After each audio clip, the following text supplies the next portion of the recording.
Centar za razvoj ideja u saradnji sa kulturnim udruženjem Mlada organizovao je na Kalemegdanu događaj od kulturnog značaja pod nazivom Spomenici govore.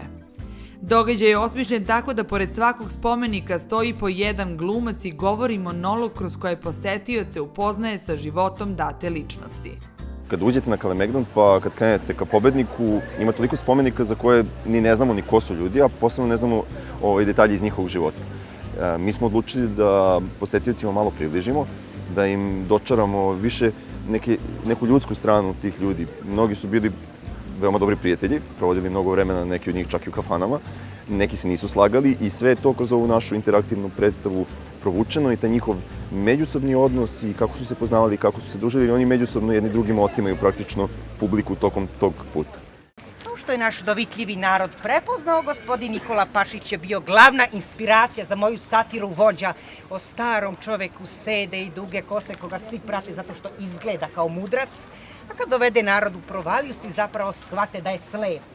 Sve radimo bez ikakvog budžeta, ovo je jedna neprofitna akcija, da niko od nas ništa nije zaradio, tako da smo želeli smo da to izvedemo što bolje i što verodostojnije.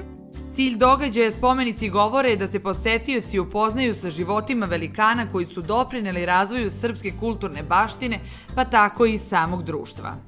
Glumci su bili sjajni, radili smo sa ekipom iz amaterskih škola glume, studenti neki sa FDU su odlučili da se uključe, tako da je to bio neki onako spoj različitih ljudi koji su se zapravo i upoznali za vreme vežbanja na ovog scenarija i sad su postali, ja mislim, i nerazdvojni.